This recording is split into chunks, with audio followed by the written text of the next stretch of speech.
자, 오늘 수업 시작을 하겠습니다. 오늘 수업은 저번 시간에 수업의 연장선상으로 색상 투명도 특수효과, 그죠?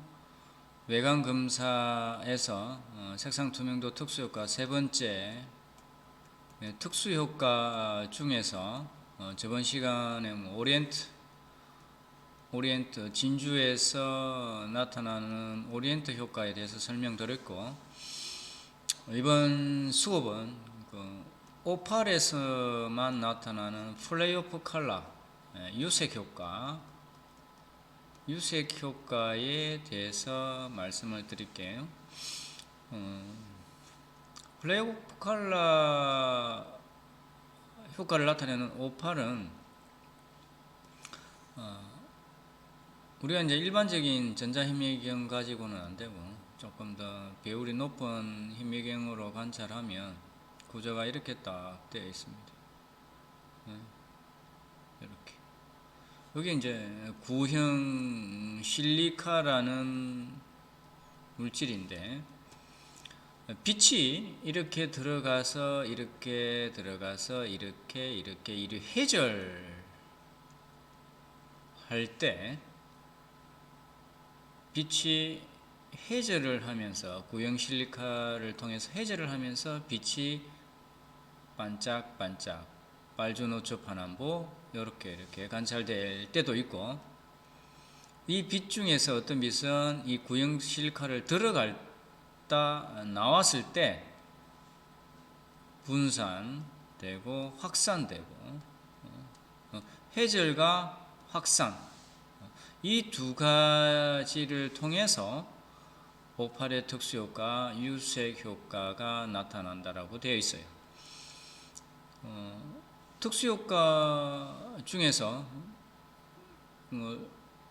내부 내포물 반사에 의한 것도 있었고, 결정 구조에 의한 거, 지금 제가 설명드린 오리엔트나 플레이 오브 컬러는 결정 구조죠. 그래서 안에 내포물, 저희들 일반적으로 쓰고 있는 보석용 현미경으로는 관찰하기 어려운 결정 구조에 의한 특수 효과라고 보시면 돼요. 이 오팔이 합성 오팔도 있고 진짜 오팔도 있죠. 플라스틱도 이 플레이 오브 컬러 P를 흉내를 냅니다. 플레이 오브 컬러 빨주노초 반환보. 어떻게 보면 천연 오팔에서 나타나는 이 어떤 밝았다 어두웠다 무지개 색깔 하는 것을 이렇게 윤같이 보이는 것을 우리가 불규칙한 광반이라고 이야기를 합니다. 불규칙한 광반. 근데 플라스틱과 합성 오팔에서 나타나는 이런 현상은 기둥상 구조를 가지고 있어요. 항상.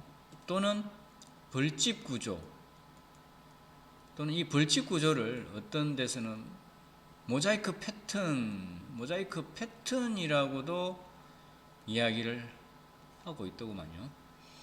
이게 어떤 단체는 벌집 구조라고 하고 어떤 단체는 모자이크 패턴이라고 이야기합니다. 그래서 천연에서 나타나는 이런 불규칙한 강반을 딱히 이렇게 설명하기가 애매모호해요. 이렇게 이런 현상입니다 말하고. 하지만 플라스틱과 합성 오팔에서 나타나는 이 기둥상 구조는 설명하기가 좀 편해요.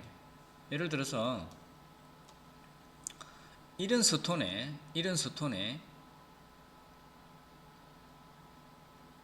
무지개가 어떤 색깔이 이렇게 반짝반짝거리고 있으면 이 스톤을 옆으로든 위로든 세어보면 색이 이렇게 선다.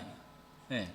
색이 이렇게 길게 서는 현상이 생기면 이것은 기둥상 구조랍니다. 그래서 이런 현상이 나타나면 플라스틱 아니면 합성 오팔입니다. 네. 빨주노초 파남보의 어떤 이 광반이 나타나는데 옆으로 세하든 위에서 봤으든 이런 기둥상 구조가 없으면 이것은 천연오팔이라고 생각하셔야 돼요. 그래서 앞부분에 제가 말씀드린 대로 불규칙한 강반을 찾는 것보다는 여기 있는 기둥상 구조를 찾는 게 훨씬 이해하기가 좋습니다. 그래서 이런 기둥상 구조를 가지고 있으면 이 스톤은 플레이오프 칼라 P 유색 효과를 나타내기는 하지만 플라스틱 아니면 합성 오팔이다 라고 생각하십니다. 그러면 이 플라스틱과 합성 오팔은 비중으로 감별하시면 되죠. 플라스틱은 1.30에서 1.80이죠. 합성 오팔은 천연 오팔과 거의 똑같은 원소로 만들고 사람이 만들었을 뿐이니 비중도 2.15 똑같겠죠. 초급에서는 제가 어떤 보석명의 비중 이런 것을 초반부터 설명을 하지 않았죠. 끝에 가서 이렇게 설명을 했는데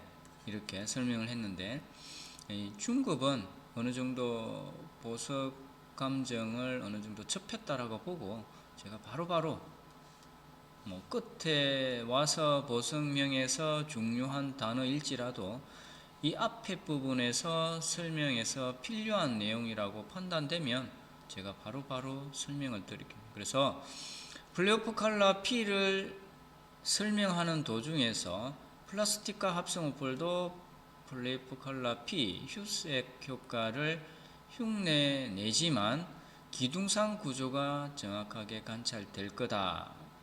네. 여기서 기둥상 구조는 광반이 있으면 이 스톤을 옆으로 세었을 때 색이 기둥끝이 조금이라도 서면 이 스톤은 플라스틱 아니면 합성 오팔이다 라는 얘기죠.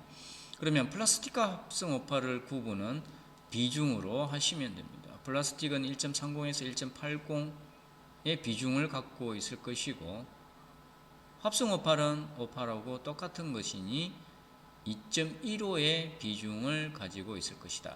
이렇게 구분하시면 되겠죠. 자, 그러면 이 합성 오팔 같은 경우는 이 천연 오팔 같은 경우는 우리가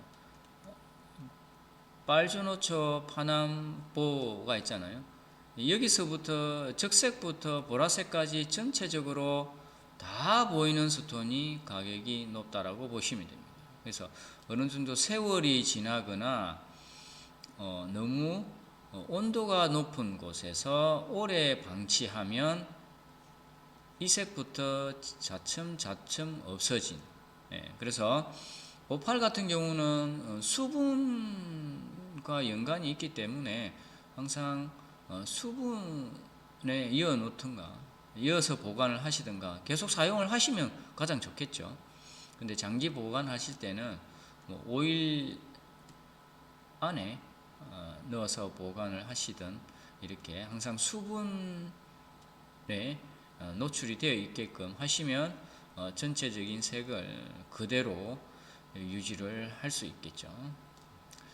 자, 그 다음에 이제 여러분들 마지막으로 선택적 흡수라는 게 있어요. 선택적 흡수.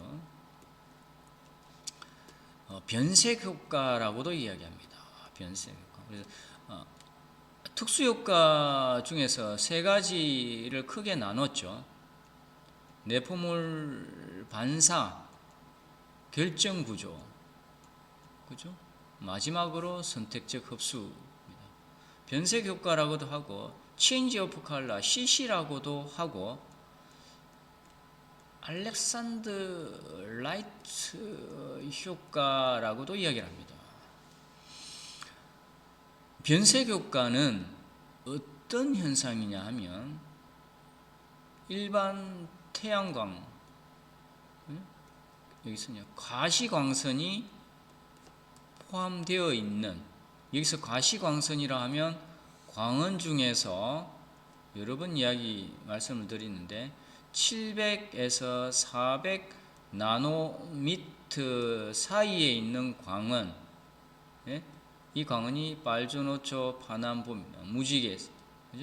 이 가시광선이 포함되어 있는 이 광은, 그러니까 햇빛도 해당될 수 있고 백열 등도 다 해당될 수 있겠죠.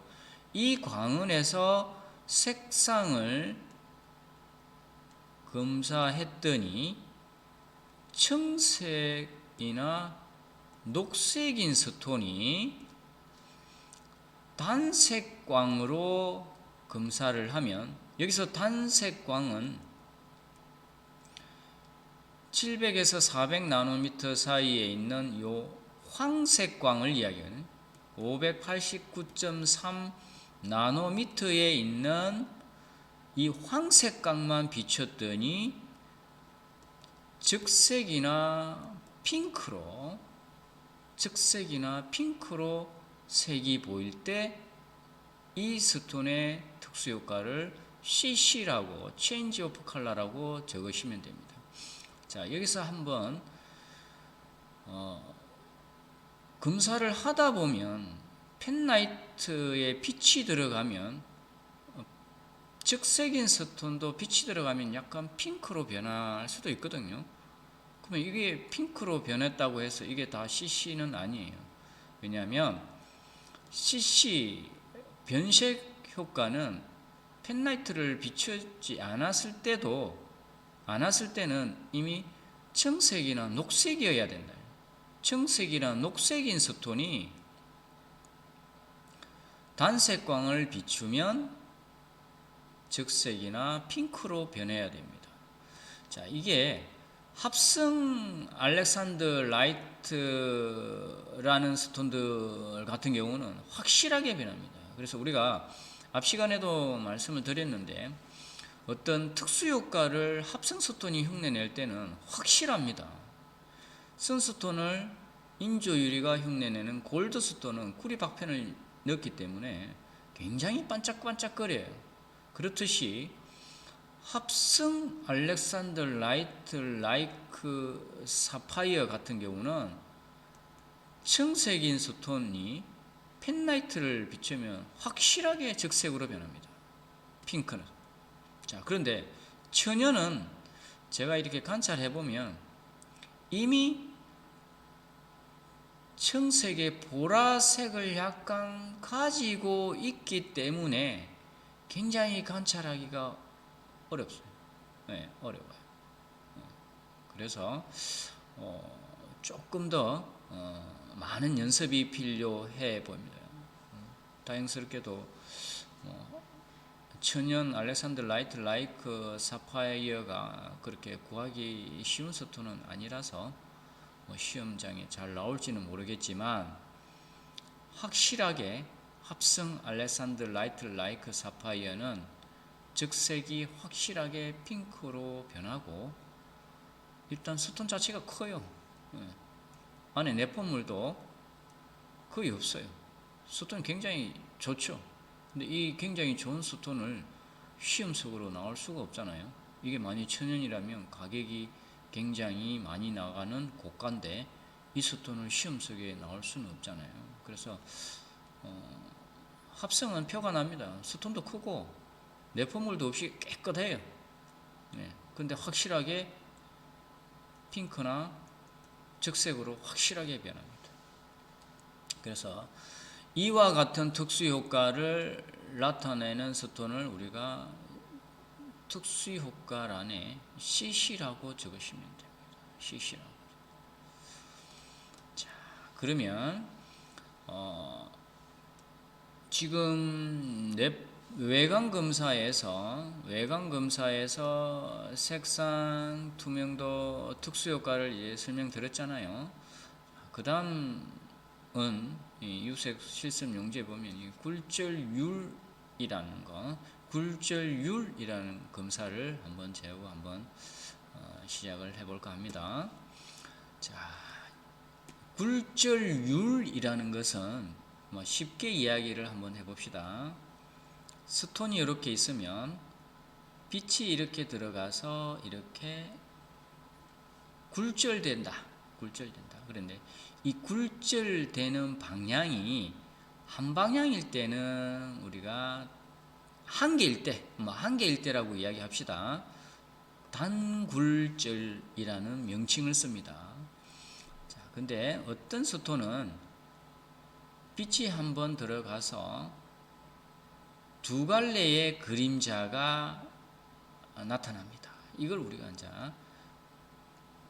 복굴절이라고 이야기를 합니다. 그래서 단굴절 스톤, 복굴절 스톤 이렇게 이야기를 하죠. 자, 그러면 이론보다는 실습이 더 재밌죠. 그래서 실습할 때 필요한 굴절개에 대해서 한번 이야기를 한번 해볼까 합니다. 여기 보이는 이 굴절개의 구조를 보시면 이 부분이 이제 이중남유리예요. 이중남유리. 그러면 여러분들이 이 부분으로 빛이 들어가서 이 중간에 이 차폐 장치라고 빛이 이쪽 부분만 들어가게끔 막이 형성되어 있어요. 그래서 이중 남유리를 거쳐서 다시 이 반사광을 통해서 여러분들의 눈에 접하는 이 편광필드 확대경으로 빛이 올라와서 여러분들이 관찰하게끔 되어 있어요. 자, 그러면 순서는 여러분들에게 굴절액이라는 게 주어집니다. 이 굴절액은 굴절율이 1.80까지 굴절율을 관찰할 수 있는 굴절액입니다. 그러면 이 굴절액을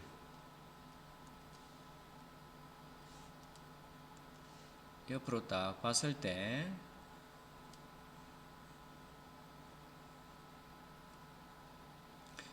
여기 있는 이중 남유리에 굴절액을 딱 놓습니다. 조금만 놓으시면 돼요. 그리고 나서 이 이중 남유리는 유리이기 때문에 여러분들이 가지고 있는 핀셋으로 스톤을 여기에 밀면 안 돼요. 손으로 스톤을 테이블 면이 아래로 오게끔 해서 이쪽으로 밀면 이 스톤이 이렇게 딱 납작하게 이렇게 안착이 되겠죠. 안착이 되고 나서 여러분들이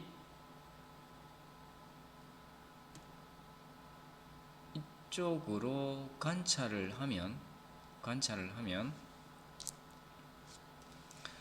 어떻게 보이냐 하면 안에 이렇게 숫자가 이렇게 보입니다. 1.50 하나 둘 셋 넷 다섯 하나 둘 셋 넷 다섯 1.60 이런 숫자가 적혀져 있어요. 그러면 이 스톤을 놓고 이 안쪽을 보면 그림자가 있어요. 예를 들어서 1.50대의 그림자가 이렇게 딱 하나 와가 있어요. 그러면 여러분들은 무엇을 읽어야 되냐면 이 밝은 부분과 어두운 부분의 이 경계면을 보고 그 옆에 있는 숫자를 이렇게 읽으시면 돼요. 자, 여기에서 여러분들이 알고 계셔야 될 게 이 빛이 단색광이면 이 경계면이 굉장히 선명합니다. 만일에 이 광원이 백색광으로 들어가면 이 부분의 경계면에 무지개가 떠요.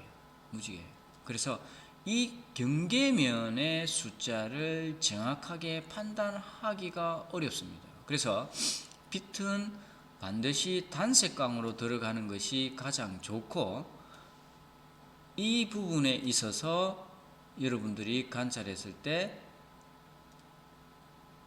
그림자면과 밝은 면의 경계면의 옆에 있는 숫자를 읽어 주시면 됩니다. 자, 여기서 이 숫자는 소수점 셋째 자리까지 읽어 주시면 돼요. 그런데 여기서 셋째 자리라 하면 둘째 자리까지는 500에서 첫 번째 칸 오면 510이 되겠죠. 자, 그런데 확대를 해서 500인데 첫째 칸에 오지 않고 첫째 칸과 둘째 칸의 중간 정도에 왔을 때 여러분들은 어떻게 읽어야 되냐면 1.51은 맞는데 52까지는 넘어가지 않았으니 이 중간의 숫자는 여러분들이 임의로 판단하시면 됩니다. 그래서 첫 번째 여러분들이 관찰했을 때 선명하게 그림자가 나타나면 그 경계문의 면의 숫자를 하나 읽으시면 됩니다. 그리고 나서 여러분들이 해야 될 게 한 가지 더 있어요. 여기에 있는 평광 렌즈를 그림자가 고정되어 있는 이 상태에서 15도를 한번 돌려봅니다. 근데 이 15도를 잠시 돌리실 때 천천히 돌리시면 아니 되고 조금 빠른 속도로 돌리면 여기 있는 이 그림자가 한 칸이든 두 칸이든 왔다가 갑니다. 자, 여기서 왔다 갈 때 이 숫자를 어디까지 왔다 갔는지를 적으시면 됩니다. 왔다 갈 때 처음에 고정된 숫자를 한번 읽고 그 숫자에서 평광렌즈를, 스톤은 움직이지 않습니다. 평광렌즈를 한번 15도로 빠른 속도로 살짝 돌렸을 때 그림자가 왔다 가면 그 왔다 가는 움직이는 이 숫자의 그림자를 작성하면 이 스톤의 복굴절 스톤의 굴절률을 관찰할 수가 있습니다. 자, 이렇게 관찰하고 나서는 여러분들이 또 해야 될 순서가 있어요. 스톤을 처음에 여기가 이중남률이에요. 이렇게 관찰했으면 한 번 더 뚜껑을 여시고 스톤을 15도 방향으로 다시 놓고 방향을 바꿔서 다시 뚜껑을 닫고 굴절률을 관찰하면 됩니다. 그러면 아까와는 약간 다른 숫자가 형성될 수도 있어요. 1.500에서 숫자는 그대로인데 평광렌즈를 돌렸더니 1.520이더라. 그죠? 첫 번째는 1.500에서 1.515가 나왔고 두 번째 15도를 돌렸더니 1.500에서 1.520이 나왔다. 숫자를 그냥 적어 놓으시면 돼요. 그리고 나서 또 한 번의 방향을 돌리시면 돼요. 다시 이쪽 방향으로 15도를 또 돌려서 뚜껑을 열고 손으로 스톤의 방향을 돌리고 굴절액을 관찰했을 때 또 한 번의 숫자가 그 근방에 있는 숫자는 맞는데 또 한 번의 숫자가 변경됩니다. 그러면 세 방향을 관찰한 거잖아요. 이 중에서 굴절률 폭이 가장 큰 숫자,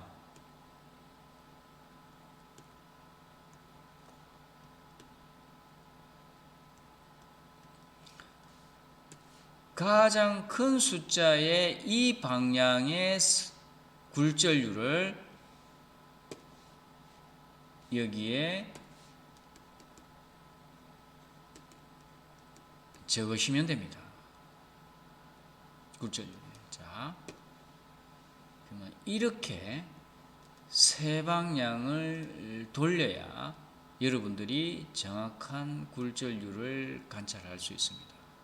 자, 오늘 수업은 굴절률 검사에서 필요한 굴절계의